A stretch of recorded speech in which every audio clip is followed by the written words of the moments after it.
Welcome back to another Friday Golf Podcast. I am your host, Andy Johnson. We are hurtling towards the holidays. I was really excited to be joined by Geoff Ogilvy. Geoff just wrapped up a 3-week stint playing professional golf in Australia. It was really fun to debrief with him on his experience. We kind of zeroed in on the Australian Open at Royal Melbourne. And then talked about his experience playing golf all around the world, and then wrapped it up a little bit with some President's Cup chatter with him being the captain for next year's competition for the international team. So as always, big thanks to Geoff for giving us some time and talking golf. He's one of my favorite people to chat about with golf. And this was a fun one. So let's get to Geoff. But before we get to Geoff, let's talk about our friends over at Best Day Brewing. This is a beverage that's made near me. It's a company that started really close to where I am. So when I moved out to California, I started seeing this pop up all over. And you're probably wondering, what's Best Day Brewing? It is, in my opinion, the gold standard of non-alcoholic beer. This beer is so tasty. I enjoy it. What I find it's obviously stocked all over here. What I find is, like, if I'm out to lunch with my kid and I see Best Day, it's like, well, I could have a Coke or I could have a Best Day Brewing beer, and it's like the same thing. And I find myself opting for Best Day a lot because it tastes great. It's an awesome beer. It's a great beer to have after you go skiing, a bike ride, a run, a hike. The beauty of this is that it doesn't have to be a certain time to enjoy a Best Day. Another phenomenon I've kind of experienced is what people call zebra striping, where you go with like a full beer and a full or normal beer, and then you have a NA beer. And Best Day is perfect for that. This is the premier craft brew non-alcoholic beer, and they've got a great code for you. If you use the promo code FriedEgg20, you get 20% off your first order at bestdaybrewing.com. That's BESTDAY brewing.com. Use the promo code FriedEgg20, and that gets you 20% off. All right, let's get to Geoff Ogilvy.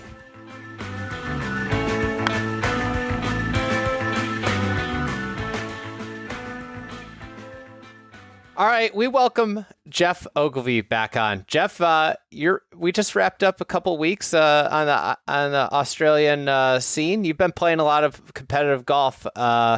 What's it? Your life now. You're not in it every day like you used to be.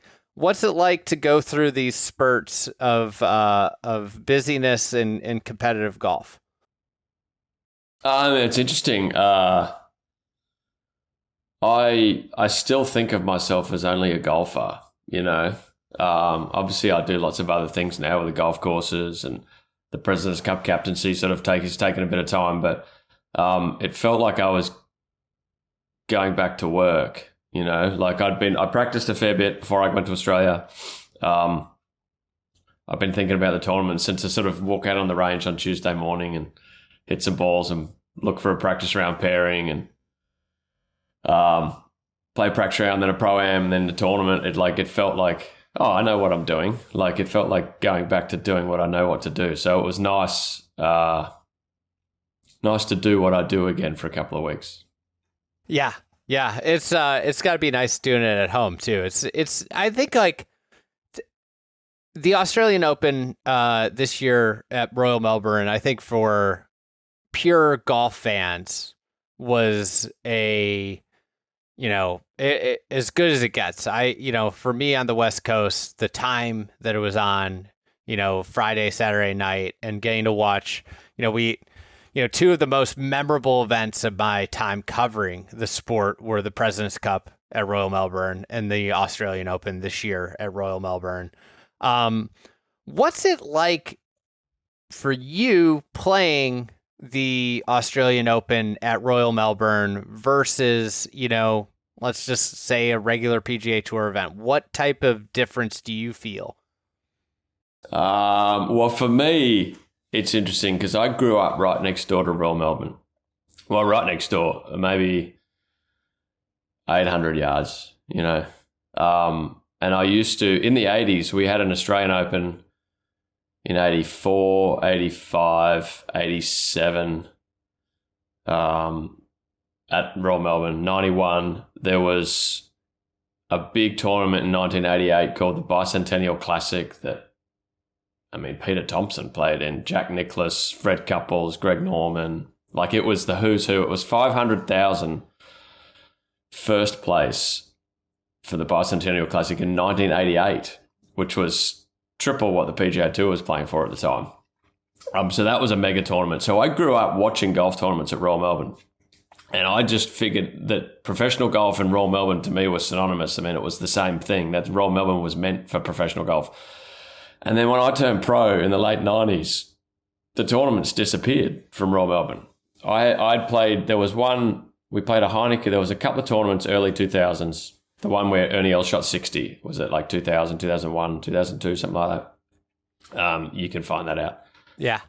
But they basically disappeared. So I'd sort of forgotten about Royal Melbourne as a tournament course because basically I turned pro a long time ago. I turned pro in the 90s and I hadn't really played a professional tournament. I played one, I think, in my whole career, and it's now 2025. So getting back there anyway, it brought back walking around the putting green and the range. Not much has changed there at Royal Melbourne. The clubhouse is nicer and we used the range across the road, but walking around there reminded me of my youth because I used to ditch school and sneak up during the practice rounds and go watch Greg Norman play practice rounds and watch them all hit balls on the range and on the putting green and stuff. And it brought back a lot of memories from my childhood. And it's, in some ways I'm a professional golfer because of all those tournaments I used to watch at Royal Melbourne. So there was a lot of nostalgia vibes, which was great. And look, the Australian Open when I first, late 90s, was a huge tournament. Greg was massive. He played all the way through the 80s and the 90s. He was always a big draw. And all the supporting cast, there was always 3 or 4 sort of big players from overseas would come down. Faldo played a lot when he was number 1 in the world. Sandy Lyle when he was number 1 in the world. Tom Watson won in 1984. We had unbelievable fields. And so the Australian Open always felt special. And early, when I first started playing, it did too. Like in the mid-90s, late 90s, the Australian Open felt special and there was a few pretty good ones. But it had sort of eroded away, I guess, the shine over the last 20 years, just for whatever reason. Probably no one reason, lots of different reasons. It had just sort of eroded away. And then this year, they sort of tried their experiment with the mixed fields the last 2 or 3 years, which was a good experiment, I think. It was probably worth trying. It was really interesting tournaments, but it just didn't, for whatever reason, there was some reasons it didn't work. So they sort of went back to the drawing board and said, what have we got? Well, we've got Royal Melbourne. Let's get some good players. Let's put it at Royal Melbourne and let's sort of bring the Australian Open back. And that's really what it felt like. It was arguably the best Australian Open I've ever played. From a tournament that had been eroding away since the late 90s to something that didn't really even resemble the Australian Open that I grew up watching, to all of a sudden go bang. They got Rory McIlroy, Adam Scott, Cam Smith, Mark Leishman at Royal Melbourne, which is definitely in the conversation for best golf, one of the best golf tournament course, professional golf tournament courses in the world, I would say, Royal Melbourne. To bring it all back, the fans came out, the infrastructure, the stands and all the corporate hospitality and the amount of people, it was an amazing tournament. It was fun to be a part of, and it was fun to see because Australia deserves a great tournament. Well, being a, spectator from afar on TV and then reading the quotes from players, it seemed like it was like a major championship atmosphere from the jump on Thursday. The fan support was out of this world. Oh, it was incredible. I teed off. I played group in front of Rory. It was Rory, Adam, and Minwoo Lee, I think. Yeah. First 2 rounds. I played group in front of them at 6:55 on Thursday morning. I teed off. So they teed off at 7:05. And it was like last group 10 deep the whole fairway. Like it was nuts. At 6:55 in the morning, that's pretty dedicated. The traffic was crazy out the front. The people lining up to get coffees in the morning, and how many people were on the range. I mean, people were getting sort of ovations walking onto the range. Like it was huge. I mean, there's clearly a thirst for high-level golf in Australia. I mean, Liv sort of filled that gap a little bit, but this is Melbourne. Melbourne's the sporting event sort of capital of Australia, really. It holds all the big stuff. And Melbourne people will turn out in droves if you put something good on, and they turned out. It was crazy. I mean, Rory is clearly a very powerful sort of draw in golf. And Royal Melbourne is too, I think, because it's sort of an exclusive club and it's got all the sort of notoriety as being one of the best golf courses in the world. Melbourne people know that. Finally, the gates get open in the Australian Open. People get to go have a look too. So I think Royal Melbourne's a big part of it. But yeah, it felt like a big tournament from the very first tee on Thursday morning. The with Royal Melbourne, everybody talks about, its greatness, especially the composite course, which was in play. When you look at Royal Melbourne versus the other pantheon of great golf courses in the world of championship golf courses, when you're talking Augusta National, Shinnecock, Winged Foot, what are the superpower traits of Royal Melbourne, and how do they differ from some of the kind of other great venues? Well, firstly, I mean, I'll put a disclaimer in. I'll put the only negative first is it's probably, if you want professional golfers to hit driver, it's not very good at that. There's not many drivers out there. It's quite short in modern day terms. I think we played it as a par 70, 2 par 5s, and the 2 par 5s are great. There's a couple of holes that the members play as par 5s that we play as par 4s, and they're really not even that long. So it's not long. I would say if you measure it against sort of the Oakmonts and the Shinnecocks and the Pinehursts and the Augustas, it doesn't have the room to create situations where pros hit drivers. So, I mean, I'll say that that's probably a slight sort of mark against it. But apart from that, it's got one of the best sets of greens in the world. I mean, the greens are equal to Augusta. Arguably more interesting because they're firmer, I would say. They're quite similar to Augusta. I mean, Oakmont greens are probably a bit more penal, but I think the magic, it's got amazing hazards. It's very wide. It's got, you have to think about your next shot probably more than anywhere else when you're hitting a golf shot. So when you're hitting it off the tee, you really have to think about where you want to be coming in from. And when you're hitting into the greens, you really have to think about where you want to leave your ball. And it asks, at least second shot onwards, it asks probably more interesting questions than any golf course in the world that I've played. I mean, the Masters does a very good job at that, the one we play regularly, but you have to have every shot. I mean, you have to be able to spin the ball. You have to be able to land the ball short and roll it up. You have to be able to move the ball both ways if you want to have success. There are lots of holes that if you cannot move the ball left to right, you're going to have a lot of trouble getting it within 30 or 40 feet. There's a bunch of holes that if you can't move it right to left, you're going to have trouble getting it within 30, 40 feet.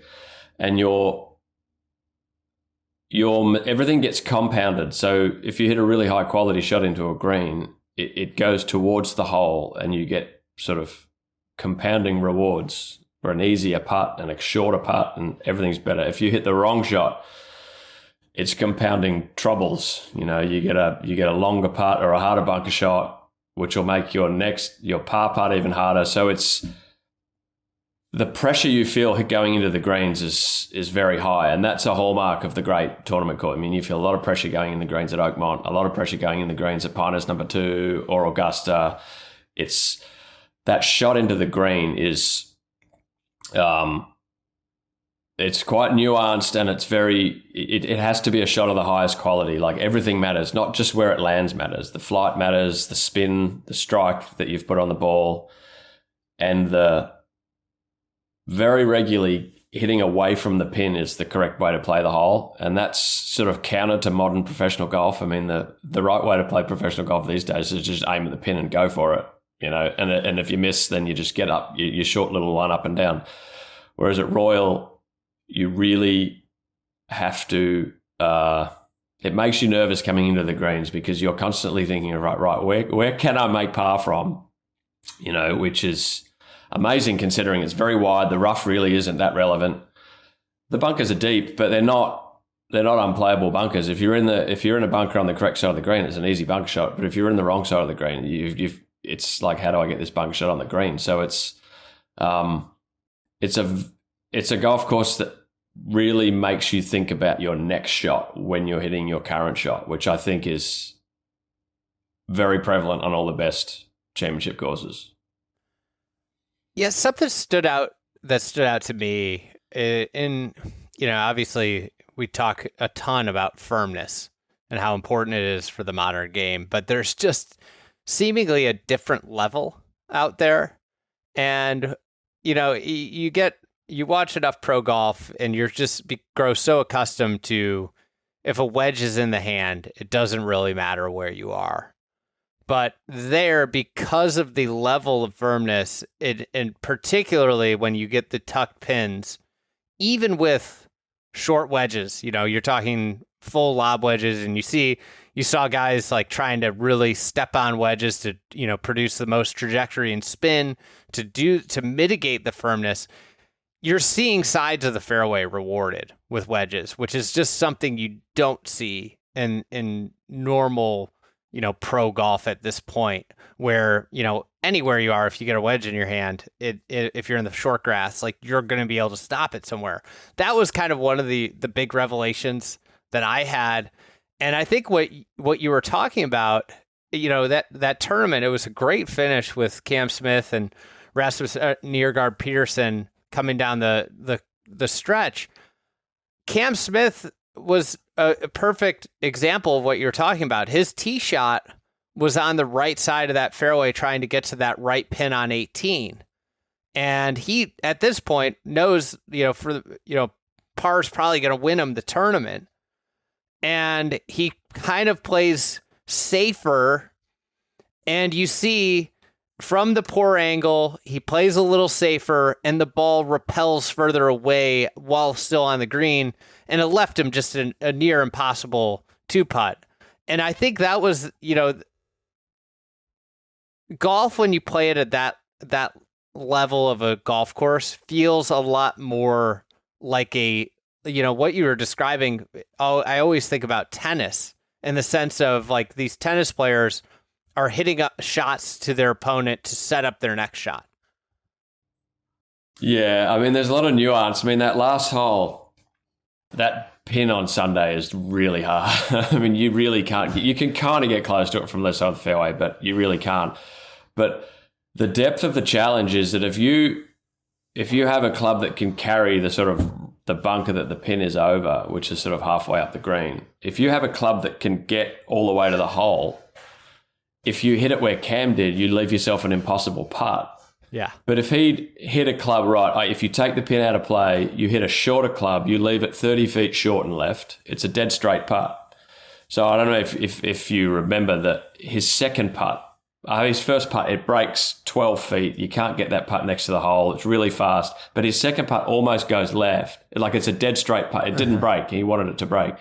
If he leaves his second shot, if he takes the pin totally out of it and says, you know what, I'm going to play for par, leaves it short of pin high left, which brings the right bunker into play.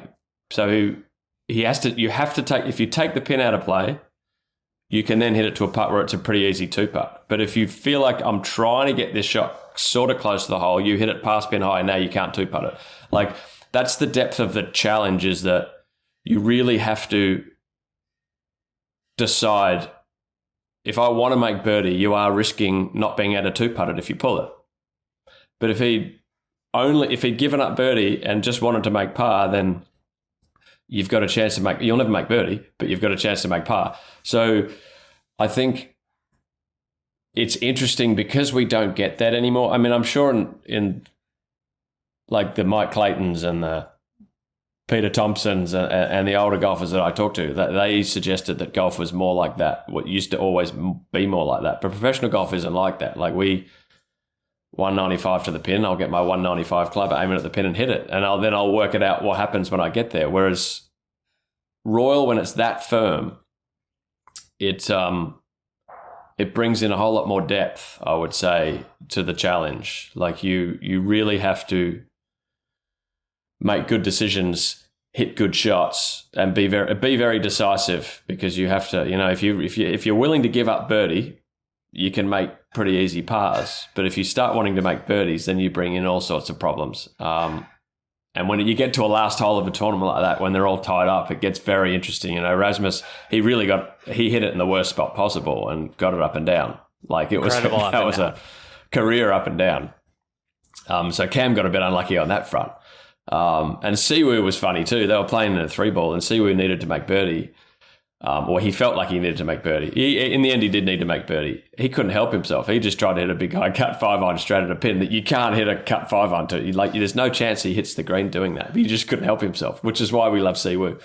But you get 3 people playing the last hole completely differently, and you get 3 different results, and that's fun to watch. I mean, so often we watch these tournaments come down the line and 2 players hit it to 15 feet and they either make it or they don't. This we had 3 completely different scenarios with 3 guys in the group, all in the tournament. It was just, it's a fun golf course to watch in that respect, because every player in every group is doing something different. It doesn't dictate the way to play the course. You kind of got to work it out for yourself. I think what you hit on too is 3 people coming down the stretch with a chance to win playing a golf hole. And, I don't want to make this about the mediocrity of so many courses, but one of the things in pro golf that you find I watch every single week, so I feel like I can say this, is at most golf courses, you're kind of watching somebody come down the stretch and it's like, well, if they avoid the pond on 18, they're going to make a par. And what I find so appealing about Royal Melbourne and what you were just talking about with the 18th hole, there was a way that you could screw that hole up off the tee, a way you could screw it up with your second shot, a way you could screw it up with your putt, and there's a wide range of outcomes on every shot, which that is what I think, for me, my favorite golf courses do, is that there are ways that you can really screw yourself up everywhere you turn. And that, that's that stress level. And, that golf course, particularly with how firm it is, becomes, I imagine being, you made the cut, you're inside the ropes, was the most important number that you guys were talking about, the front edge number on most holes? For the most part, yeah. I mean, there's a lot of holes that you want to land the ball short of the green. There's a lot of holes you can't land the ball short of the green because there's quite a steep slope at the front. And it's different in every hole. I mean, and it's different from where the pin is. I mean, I know us golf course snobs sort of go on and on about stuff like this. But you just, the first hole is a very basic, simple hole, pretty flat green. And anytime the pin is on the right, you want to land the ball sort of front edge or just short and bounces up, and you've got a simple putt and it gets the field away. But on Sunday, there's this nice little hollow and mound at the front left of the green. They just move the pin to the left. All of a sudden, you have to land it like on top of a mound within about a square yard to get it close to the hole. And if you get it wrong, it bounces over the back or it stays short in a hollow. And just by moving a pin 15 feet, all of a sudden that hole becomes really hard. And it's easy to have a 40-footer, but it's very hard to have a 10-footer there. And every hole is a bit like that, where the third hole is a drivable hole. The whole field could hit driver on the green. But there's 2 pins on the left where you really want to sort of be short and straight. like just short of the green straight. But then there's 2 pins on the right where one of them you want to be left of the green, and then the other one you actually kind of want to be right of the green pin high. So you've got it's 275-yard hole, but there's at least 3 distinct places you want to be that are 50 yards apart 3 days in a row, which I just think is fascinating, where you can't just decide on Tuesday, right, I hit it down the left on this hole and that's the right way to play this hole, because depending on where the pin is, sometimes the total other side of the fairway is the right play. And I think that's really interesting. And I think that's why Royal Melbourne, at first glance, when you come to Melbourne, people are going to look at PK and Kingston Heath and Victoria and all these courses and go, they're all just as good as each other. But the more you play Royal Melbourne, the more you scratch below the surface and you play it in conditions like that, the more you find things like that. You find nuance, and sort of it keeps you scratching your head, and you learn something every single time you play. And I think the more you play Royal Melbourne in a tournament setting like that, the more you realise that, this is the complete test of a golfer, and this is asking me questions I don't think I've got the answers to. And after 30 years of being a professional golfer, I still don't have the answers to all the questions. I think that, to me, makes a fascinating golf course.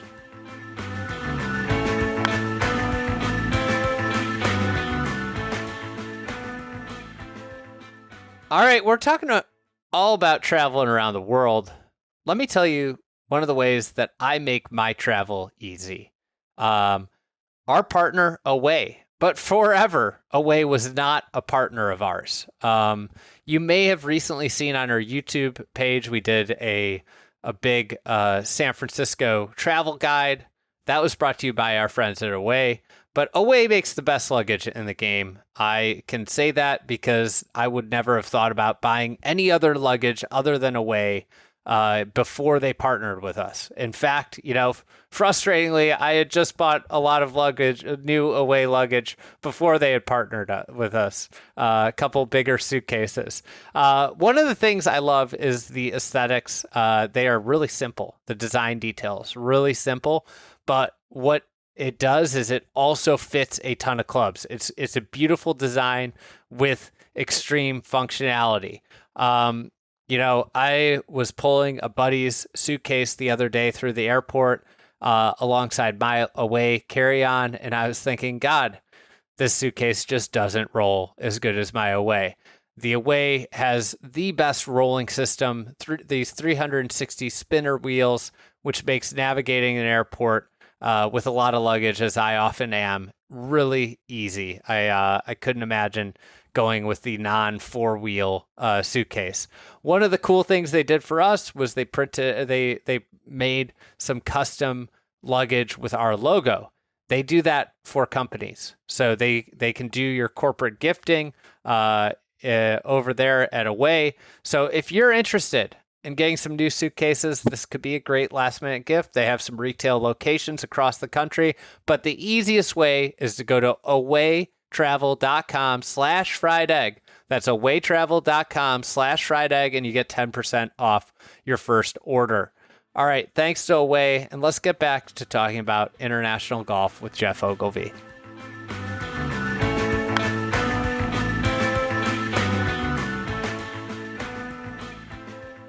Zooming out a little, you're a Australian golf legend.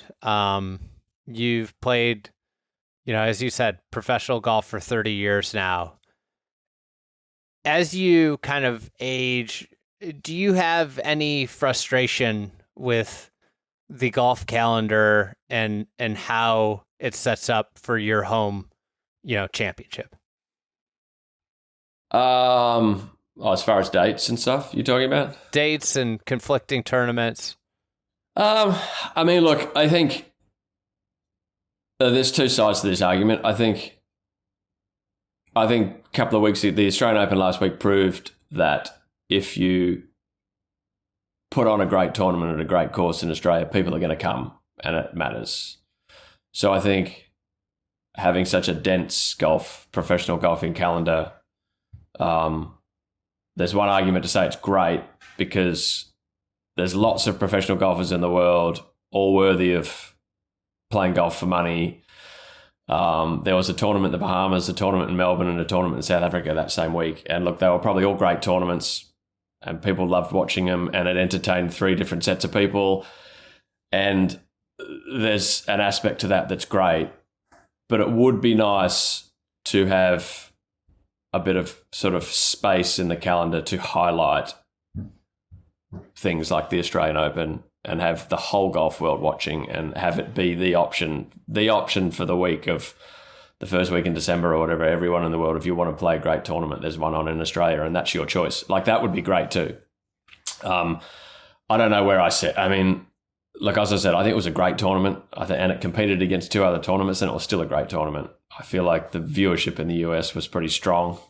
It felt like it was getting a lot of banter from outside. People were watching the Australian Open. So I think if you put on a great tournament, people are going to watch, even if there's other tournaments the same week. But it would be nice if, like when the Australian Open tennis is on, the whole tennis world is watching the Australian Open tennis. That's the only thing that's on. It's the only game in town. And if you want to play a big tournament, you got to come to Australia. That would be nice if it was the Australian Open golf as well. But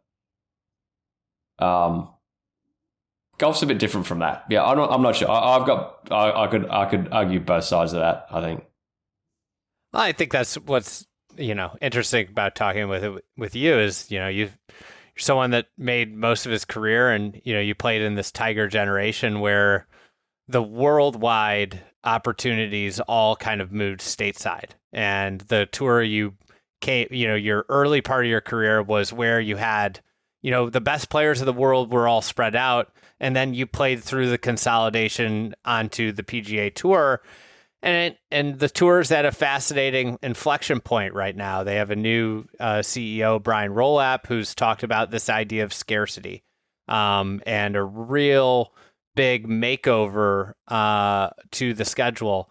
One idea that's been kicked around for decades at this point is a world tour. And, I don't really have a lot of conceived notions that world tour is going to formulate anytime soon. But I would be curious, as someone who has played all over the world, if you were going to add 4 tournaments, let's just say, to a calendar of 20 that are outside the US, not currently in that PGA Tour type calendar, what would be the 4 tournaments you'd want to see the best players of the world showing up at worldwide? Well, look, I think the global tour is important. I mean, I think the world is bigger than the US, and the golf is a mega sport everywhere, or not a mega sport, but it's a big sport around the world. I think traveling around the world is sort of part of why I signed up for the job. It's sort of, I chased a little white ball, and I got to go. I got a lot of stamps on my passport over the last 30 years from cool places that golf has taken me. And I think that's an aspect of it's been forgotten that that's one of the benefits to being a professional golfer is that you get to go everywhere, and I think you get it so good in the PGA. Is so different from 30 years ago. It is so different. I mean, it's so much easier than it was 30 years ago. And 30 years before me, like the 60s and 70s traveling around there. Gary players, he'll tell you stories for hours about 120-hour trips from London to Australia and stuff to play in the Australian Open. And that's a proper adventure. I mean, it might be tough at the time, but you remember that, that's a cool sort of adventure. But yeah, travel's a lot easier. And I think when you play the PGA Tour, and I got sucked into this as well, it's so good and it's so easy that you begin to sort of lean away from that, because it's like, oh, well, if I can just play here for $6 million next week, why would I travel 24 hours to go play for less money, But when you take a high level look at it, that's sort of taking the fun out of it. The fun is getting around the world and playing in front of different people and playing different courses and different conditions. And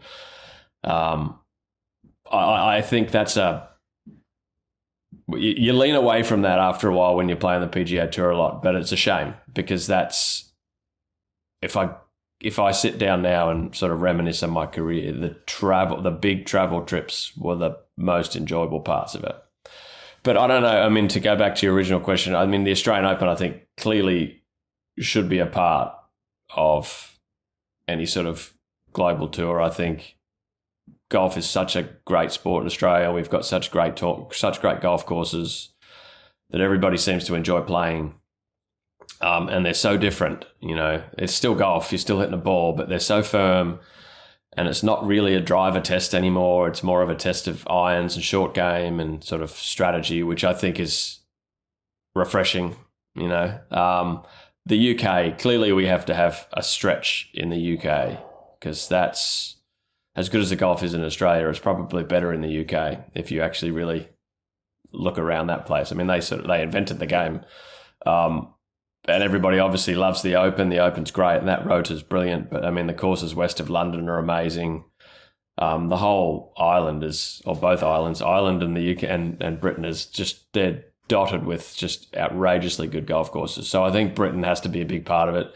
There's some good courses on the continent, believe it or not. I think you need some courses in the continent. I love the Canadian Open. I think that's great. I mean, if it's a PGA Tour event, it still feels like it's a global situation. And I'd love for some golf. Asia is a big part of it. Japan's a pretty deep golf culture. Korea's developing pretty strong. So Asia clearly has to be part of it. Africa is an adventure, and it's always great to go down there.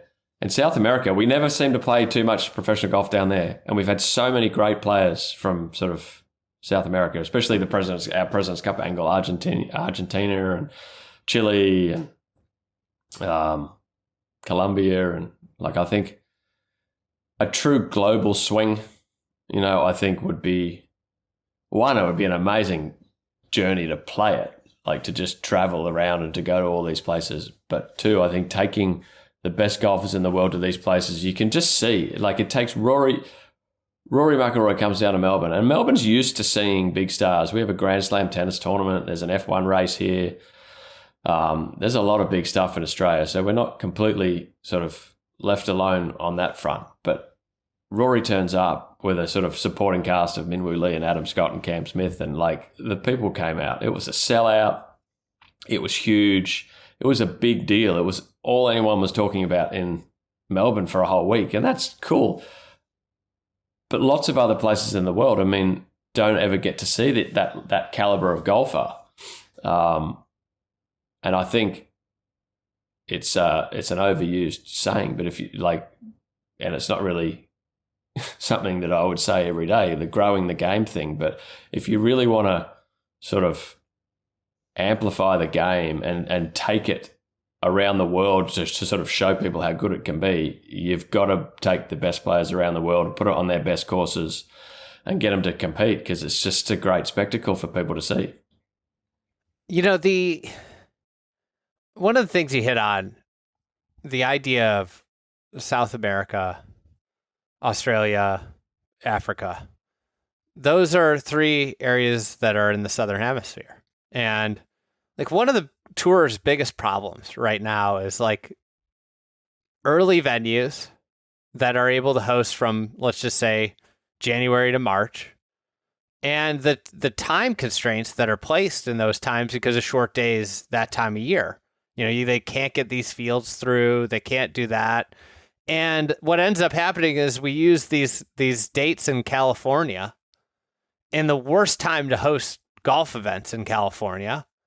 And from the you know, you all of a sudden move those to a different time of year, and you get this primetime golf in peak conditioning in California that alleviates, like, people don't watch as much golf, I don't think, in the summer because they have other activities, you know? And you're playing these events in the middle of the summer, and it's like, people are like, well, do I want to go outside if I live in one of these, you know, northern climates, or do I want to watch golf inside? And sometimes they do, but then you put them in at night and you get this primetime product. If you are able to create that world tour, you know, where you go to these locales, one of the benefits is that you get the flip daylight scenario with some of these. You talked about collecting passports. Is there a place that you went, maybe it was in your younger years, that you think about a lot from golf? Well, I mean, the continental Europe is a fun place to travel around, because you drive 3 hours in a car and you're a completely different place.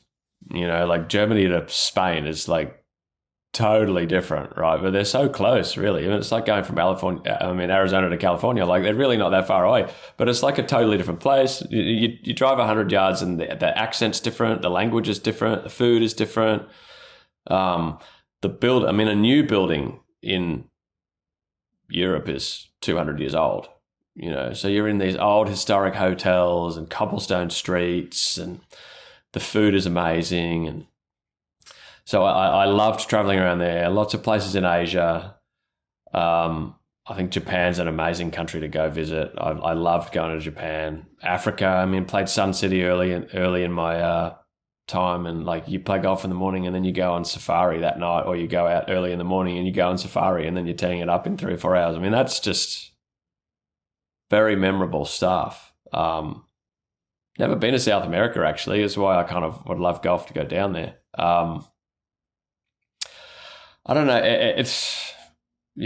Continental Europe. If you told me one place to just tour around, I think that's my place. It's not the most golf rich area, but as far as, it's so old, it's so sort of such a mature cultures there, that they've been there for thousands of years, and they're all so interested. Like I said, you go Germany to France is totally different, and then you go to Italy and you go to Spain, and then you go up north to Scandinavia. It's like totally different, but they're all really so close together. I just think it's fascinating. Like, I've just enjoyed, and every place is different. When you play the PGA Tour forever, I mean, Texas and Arizona are different, but are they? You know what I mean? It's the same franchises on the same side. You're staying in the same franchise hotel next to the same franchise restaurants, and like, everything's kind of similar. Whereas when you go around the world like this, everything is so different, and I think that's what's so interesting about it. You know, the Middle East, I always enjoyed Dubai and Abu Dhabi. I mean, what they're doing there, all of it. I mean, I think everywhere like that, variety is the spice, right? And that's the best thing about traveling around the world, is you get something totally different everywhere. You're still playing golf, and that's your sort of constant, that's your North Star, if you like. You're still trying to hit the ball down the fairway and make putts, but when you leave the golf course at night, you go out on an adventure and you try to find a restaurant. I mean, I just think that's the best part of the job. Yeah, I'm looking at your 1999 OWGR page, and it's amazing. You start with the Victorian Open, you go to Spain, you go to Malaysia, France, England, Germany, Morocco, Ireland, you play the Dutch Open, the Scandinavian Masters, and then it seems like you really came on at the end of that year, 99. Third at the Scandinavian Masters, second at the Johnny Walker. I mean, you talk about a great tournament of yesteryear. And then a seventh at the Australian PGA to finish it. And it's just, you look at that type of year versus, somebody who's aspiring to be at the top of the game, and obviously the DP World Tour still goes all over the place, but you compare that to somebody that might go straight to the Korn Ferry Tour, and it's just a completely different experience. Like, that had to be a crazy time being a young tour pro traveling the world, figuring out life, right? I think so too, and I think it's underestimated. There's so much. I mean, we're so good at teaching golf now that these kids, and we see them come out all the time. I mean, they're ready in a golf sense when they get on tour. Luke Clanton, Gordon Sargent, these guys, Ludwig. They're so good when they're young. But if you go straight to the PGA Tour and you just play in the US, there's a lot of skills that we picked up along the way that you don't learn, I think they're really important skills. And I think, there's a lot of kids who come out of school and they play great, like Ludwig, and they're off to the races, But there's a lot who are amazing for the first year, but they sort of get found out, not because they can't play, but because all the other skills they didn't learn along the way. I mean, we learn how to travel.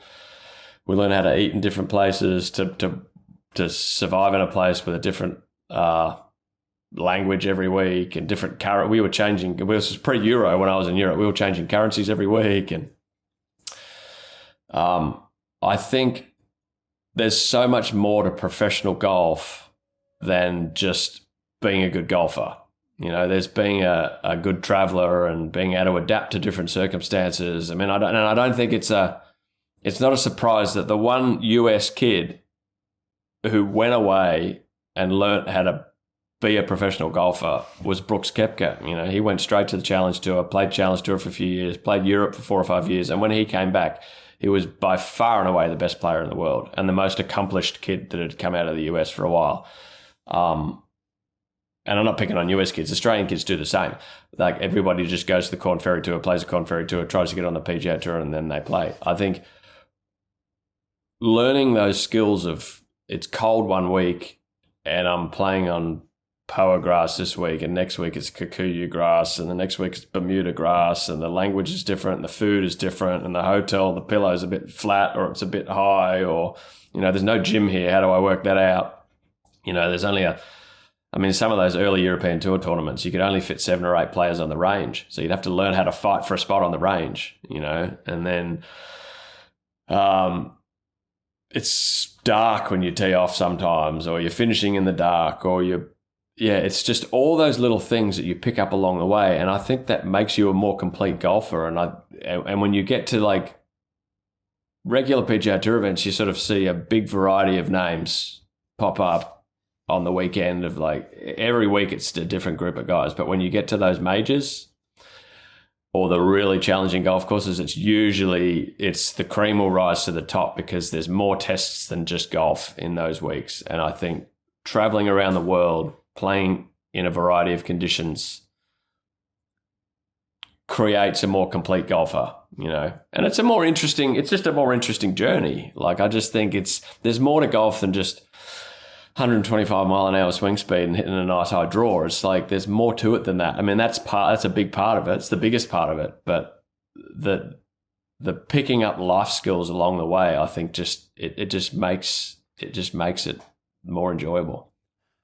Yeah, something that resonates with me, you know, and I think you pick this up as you age a little bit, but golf in so many cases is microcosms of life, right? You're dealing with adversity and you're having to overcome bad breaks and, you know, situations that don't have good, like, necessarily you're trying to decide between two things you don't want to do.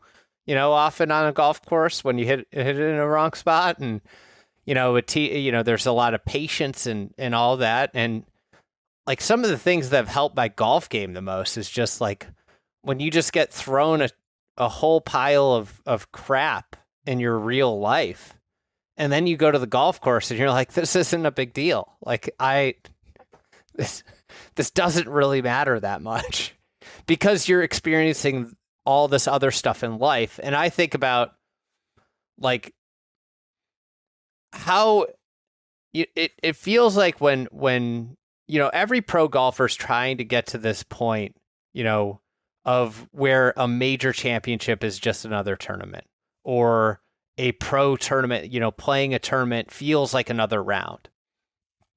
And maybe the best way to prepare for that is having a lot going on in your life at a young age, to the point where you have a lot of responsibility besides just like, is my swing on plane? Am I rolling putts true? And, you know, this is just the way society's gone, right? We see kids that just don't play other sports anymore growing up. It's like I talk to these parents now that I've got a kid in kindergarten, and I talk to these parents with older kids. They're telling me about like they're driving 3 hours for a baseball game and my kid only plays baseball. And I'm like, what?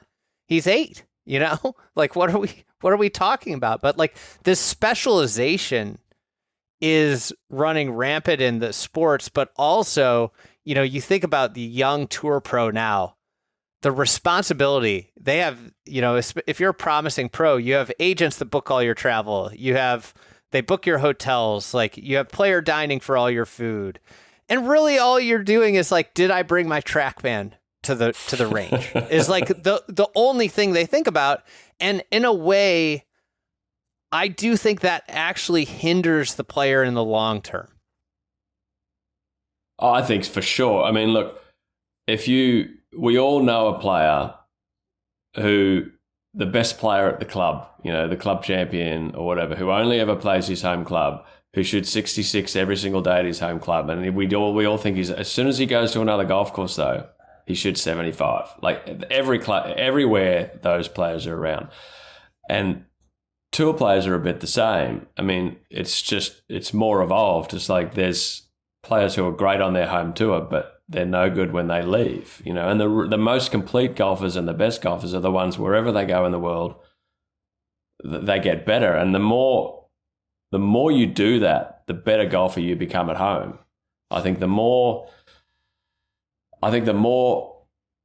you play in a variety of circumstances and situations, the better you're going to be when you get home. Golf is, if there's any hallmark of golf that we really never acknowledge enough, is that every shot and every day is different. You wake up different, your lie is different, the temperature is different. Like, you never have the same 2 rounds. You never have the same 2 shots, really. Yet all we do is practice the same shot all the time on the range. But the hallmark of the game is the best players are the ones who can adapt the most. And I think the best way to do that is to play in different circumstances all the time. And the living thing. I mean, professional golf is, like you said, it's dealing with adversity. I mean, life is dealing with adversity. Professional golf is a great way of practicing dealing with adversity and just putting more variety into your schedule and playing in more different sorts of courses in more different countries, in more different climates with different sand and different grass and different diets. I mean, try playing in Asia when it's 90 degrees humid, when you ate the wrong food the night before, when the tournament organisers didn't put enough portable restrooms out on the golf course. You sort of learn a lot about yourself when you're travelling around like that. These are situations that come along, and they're awful at the time. But then when you look back at it, it's like, you know what, when you 3-putt the 5th hole at the Masters, it's less scary then. It doesn't affect you as much because, that time in Thailand, I had a bit of trouble that day. This is a lot better than that. Yes. And I think these are all things that I think, one, I just think it's a more interesting way to take the journey, but 2, it'll make you better and a more complete golfer. And to follow on your sort of analogy of connecting golf and life, I mean, it teaches you life, Like playing down in Melbourne, Australia is a very civilized country and Royal Melbourne's a very civilized golf course, but it's still different if you don't do it. Most professional golfers who grew up in the US or anywhere who's never been to Australia has never played golf that firm. It really is. We think firm is a big bounce and then it stops on the PGA Tour, but Royal Melbourne, it'll bounce over your head. Like you can hear it from the middle of the fairway when it lands, Especially if you catch it a little on the toe and you get just a little hook spin on it. You get a little hook spin, you hit it on the toe, strike all of a sudden is really important. It's a different experience. It's not the only experience. I mean, I don't think all golf should be like that. But to do it every now and then, it's just like, this is a different test and it engages you again. If you have there's a lot of sameness when you play PGA Tour and it's good same. Everything's great. But 175, it's an 8-iron, it's 182, I'll hit a little 6-iron. Like, it's the same every single week pretty much is a similar test. And you don't notice that it's a similar test until all of a sudden you come to a place like Australia. It's like, wow, I've got 182, but I want to land this 154 because it's going to take a big bounce. So I'm hitting 9-iron from 182, and that's hard to get into your head. And it's good for you, And again, it's you get more engaged. You start looking in your yardage book a little more. You don't just take the number from your caddy and pull the club out of the bag. It's like you actually have a real conversation. Like, where do I want to land this? Does it have to be fading? Can I land this short of the green or should I land it on the green? Does this need to be spinning or not spinning? And I think that is a challenge at first when you haven't done it for a while. But when you start doing it, and by the end of the week, I was disappointed we didn't get to play around on Monday. I wanted to go out again. I wanted it to be a 5-round tournament. I'm sure after 5, I would want it to be a 6-round tournament. Like that, I can't say that's true about most tournaments that I play. It would be true at the Old Course. It'd be true at the Masters. It'd be true at a lot of places, but it would be a rarity for sure.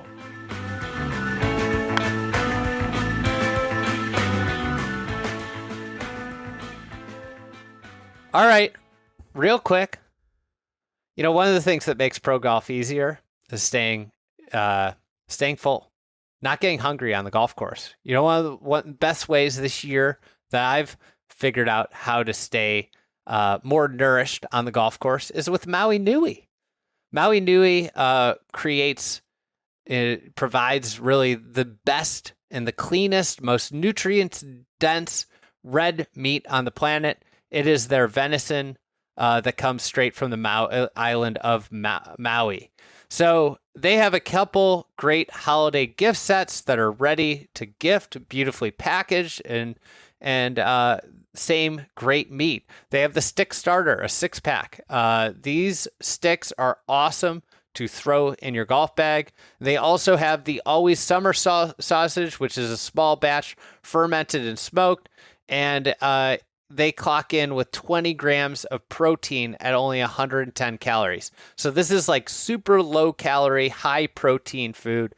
Protein's all the rage right now. I think protein's here to stay. That's a little hot tip I have right now. And this year, if you buy any 4 gifts, you get a 5th free. So if you buy those gift sets, if you buy 4, you get a 5th free, and you can mix and match however you like. All of this is available at Maui Nui Venison. That's MAUI NUI Venison, VENISON.com/egg. That's Maui Nui Venison.com/egg, and they ship nationwide directly to your door. Go on there and see those gift sets and all their products. Thanks to Maui Nui for the great year, and let's get back to Geoff Ogilvy.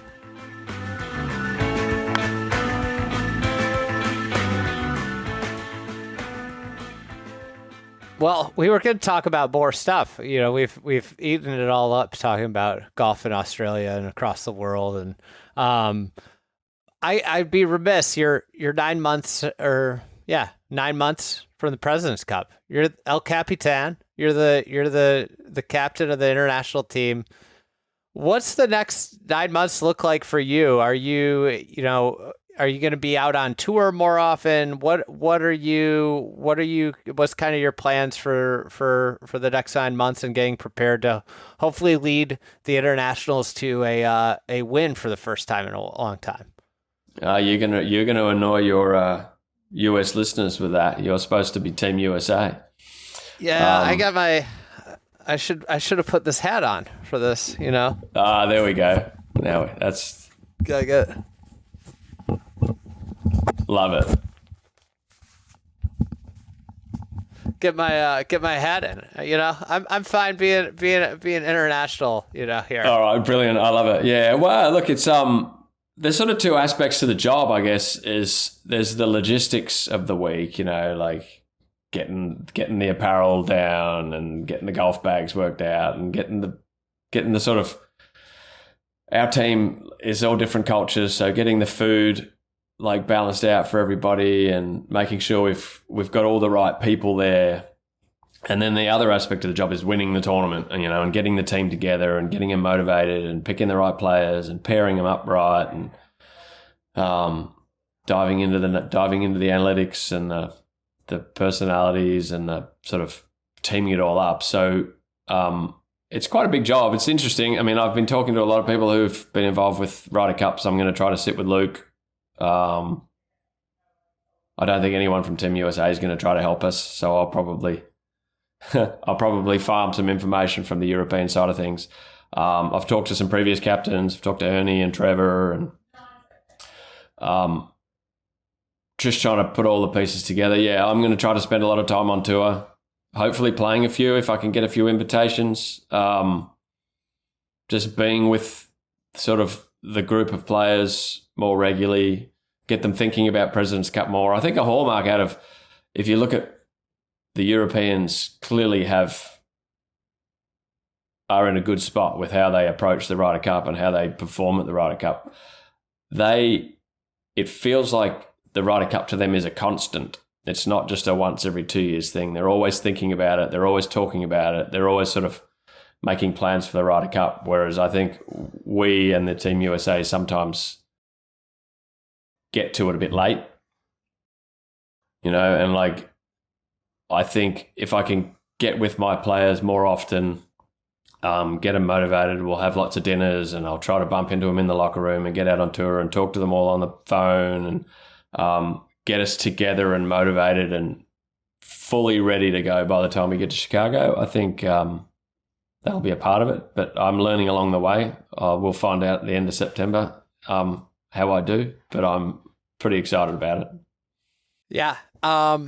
You guys, another topic for another day that was planned on here. You are obviously very involved in your architecture career at this point. Ogilvy, Cocking, Mead, OCM. You guys are the renovation architects at Medinah 3, the host site of the President's Cup. It's honestly it's a very unique situation where you are the away captain, but played a big part in redesigning the course that everybody will, for the most part, be playing for the first time. I'm really excited as a Chicagoan for everybody to see the work you guys did at Medinah 3. I think it's really fantastic. What do you think if there is any edge that provides you guys, in terms of Medinah 3 and the redesign?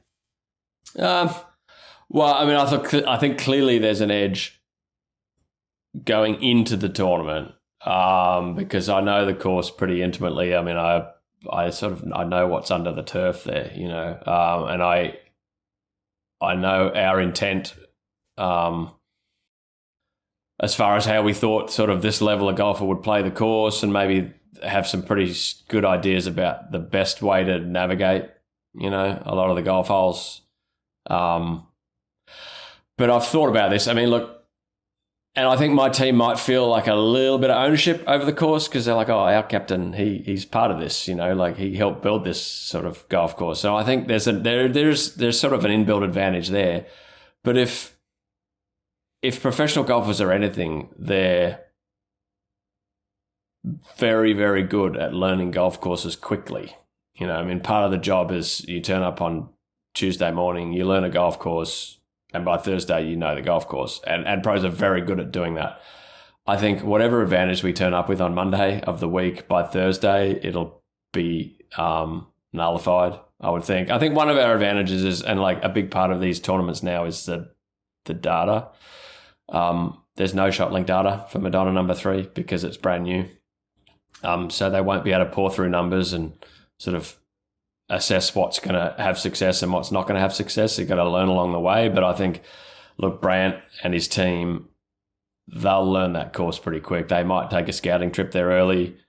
But by Thursday, I think that'll be a bit nullified. But I think on Monday, we would have an advantage. I think by Thursday, it'll be pretty neutral. But it's nice. It's a cool side effect. And I think the membership seems to really like us. And so I think a bunch of the Medinah members will be on our team, which will be kind of nice. I felt like this happened with the Royal Melbourne President's Cup, where you guys had like a distinct advantage on Thursday into Friday. And then it was like clear that they had started to pick up how to play. And obviously, as we talked about on this pod, it's a different golf. Like, you're not prepared for it until you played it. And it was the first time a lot of those guys had played on the sand belt. And Medinah, it's Chicago Parkland golf. It is definitely way, way different than the last time they saw it in 2019.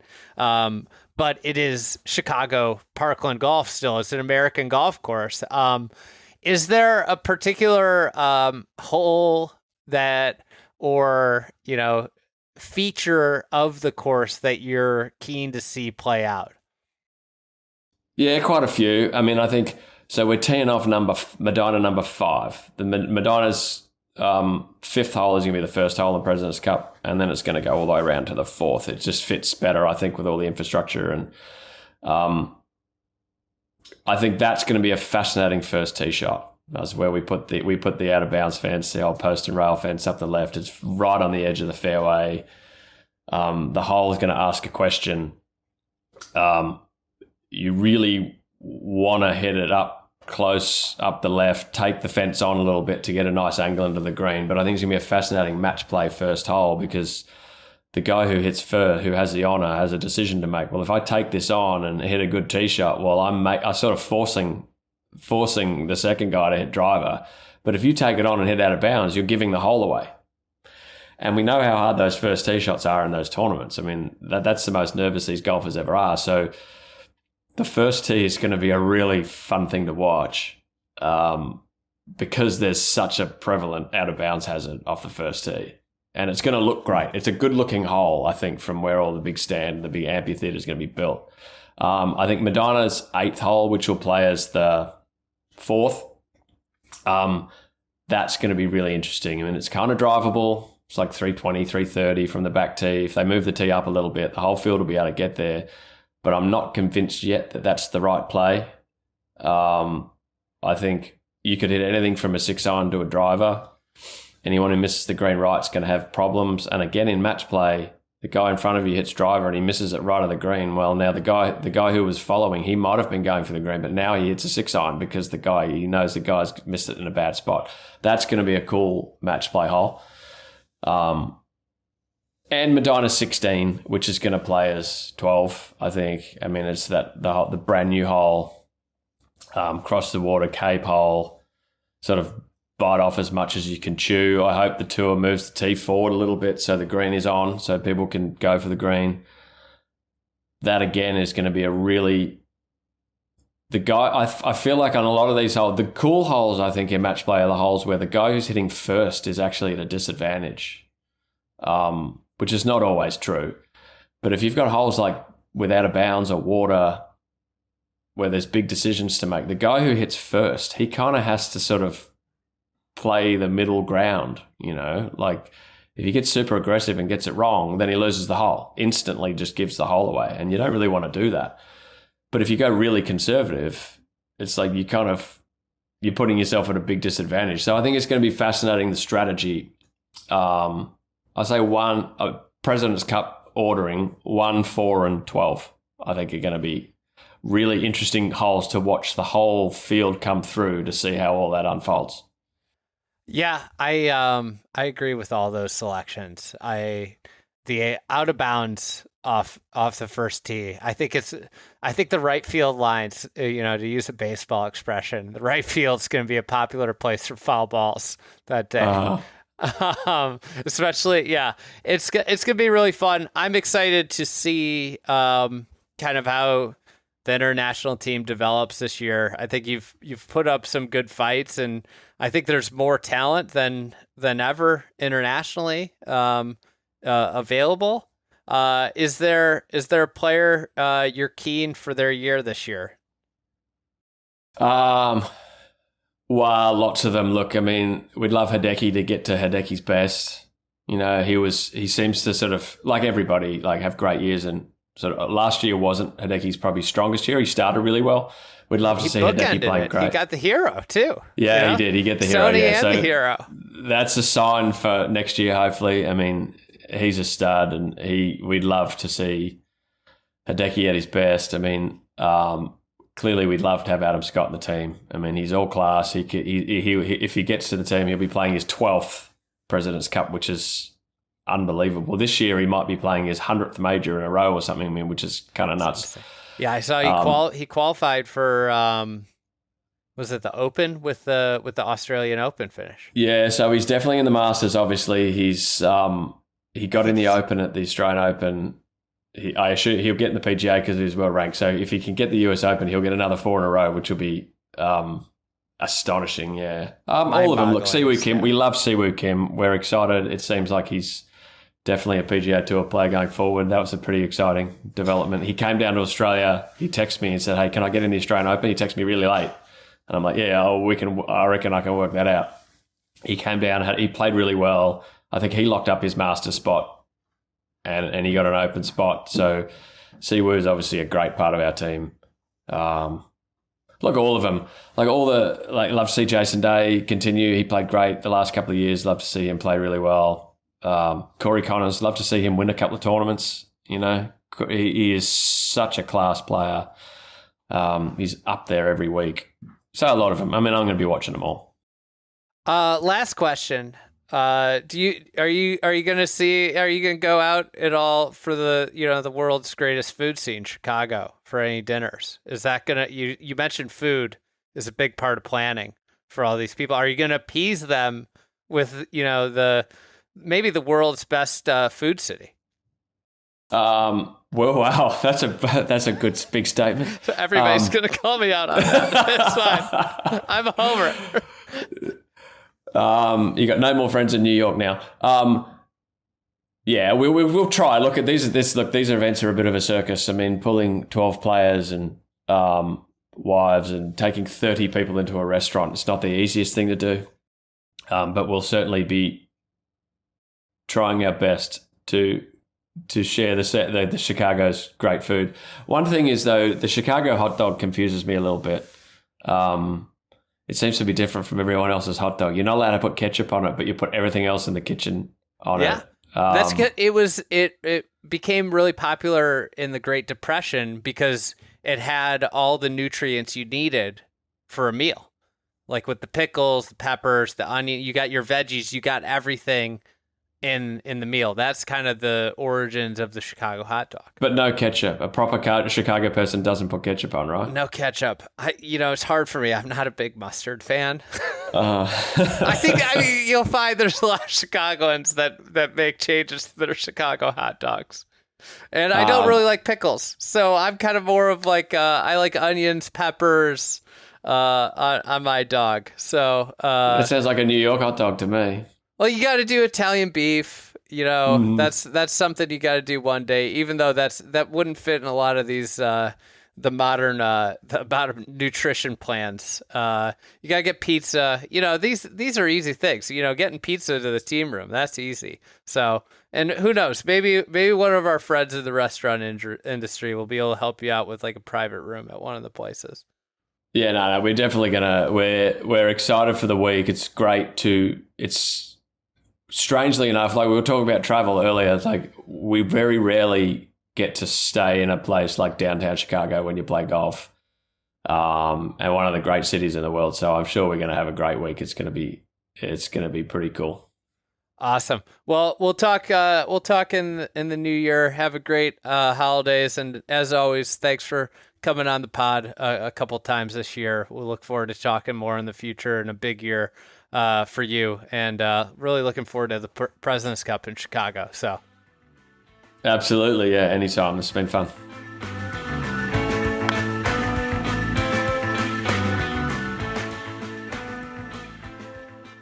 Big day for our producer PJ. Not only had to produce this podcast, but our year in review series over at Shotgun Start. If you're into pro golf and like some laps, we dived through that. We had a surprise call in over there with Rory McIlroy, who called in, joined us for, I don't know, probably about 30 minutes, right, Peach? Plus or minus 30, So anyways, check that out if you're looking for more stuff to listen to.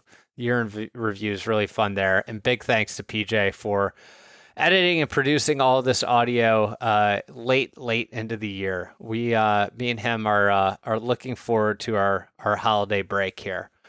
So we will be back next week, last podcast of the year. We're excited. We got a return guest, and I hope everybody has a safe and wonderful holiday season. Big thanks to everybody who's listening to podcasts from us this year. It makes our world go around. So thank you, and we'll talk to you next week.